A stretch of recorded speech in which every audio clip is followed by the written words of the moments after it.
mula sa pagkabata. May mga pagkakataong natatawa ka na lang kapag nagkakamali ang isang tao. Madalas napupunta ito sa biruan at asaran. Sa kabila nito, minsan nagiging dahilan na rin ito upang maramdaman ng isang tao o ng isang personalidad na nahuhusgahan siya. Isa sa mga taong na biktima dito ay ang kilalang artista na si Kim Chiu. Matatanda ang nagsimula ang suliraning ito sa pagkumpara niya sa sitwasyon ng ABS-CBN sa batas ng classroom. Kung susuriin nating mabuti, may koneksyon rin ang mga naging reaksyon ng mga tao sa mga nakasanayan at pinapahalagahan nating mga Pilipino.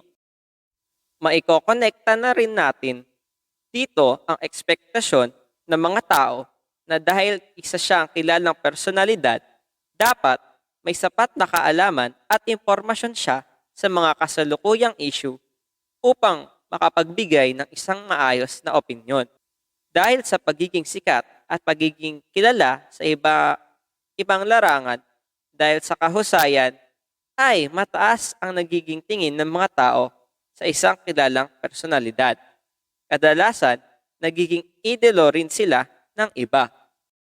Taliwas dito, malaki rin ang nagiging panghuhusga ng mga tao sa kanila kapag nagkakaroon ang mga artista tulad ni Kim Chiu ng isang pagkakamali.